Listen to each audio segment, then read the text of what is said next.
Fishing boat docks, fishing boat docks. We've fished around a lot of boat docks today. Which boat docks are usually the best? Back in a pocket.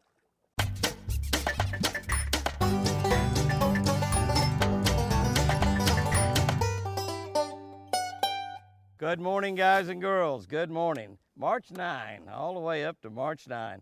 Psalm 37:7.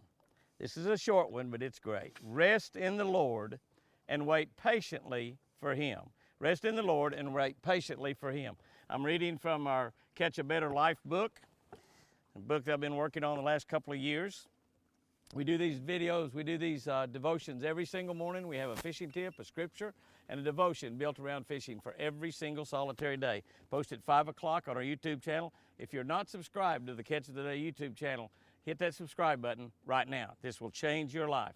It's a way to catch a better life. That's right, catch a better life. The key to catching big fish, I'm talking about really big, giant fish, alligator gar, is using big bait. Sure, we can and we do catch them on lures, but to target those huge, giant river monsters, I'm talking 100-pound plus fish, we need big pieces of cut carp. I mean a big piece of cut carp, bigger than your hand, way bigger than your hand. Well, the key is to be patiently and wait on that gar to eat that bait. Sometimes we follow a gar 100 or 200 yards down the river before we set the hook. Once that gar gets a hold of it and starts swimming, we just get behind him and follow him. And we follow him with the trolling motor and follow and follow and follow and follow and follow until they stop. And then they start again. When they start again, then we set the hook. And still, a lot of times, that gar does not have that bait down in his mouth and we miss them or lose them. We can hook them up, they're hanging on, but then they open their mouth and they're not hooked. It takes patience, lots of patience.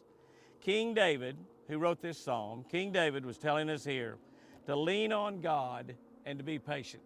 To lean on God and to be patient. Do you know that David himself waited around 20 years or so from the time the prophet Samuel anointed him to be king until he actually became king? If you remember the story, David was out tending his sheep.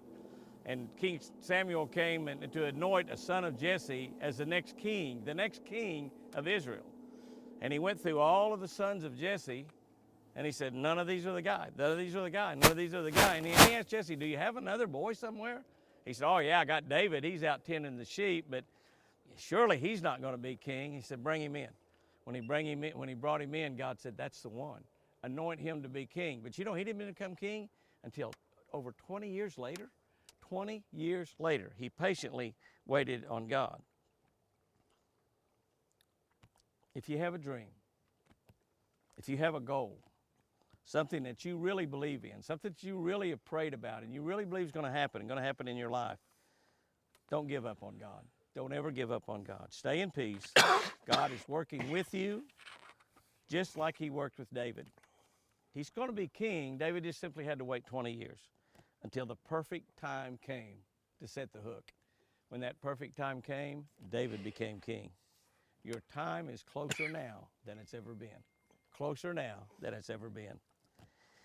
Here's our tip for today, talking about boat docks. We fished around quite a few boat docks today, as a matter of fact. The first dock or two inside a pocket from the main lake is usually the best docks. So when you pull in, if you got docks over here on the left or docks on the right or on both sides, the first dock or two as you pull in on both sides probably going to be your very best docks.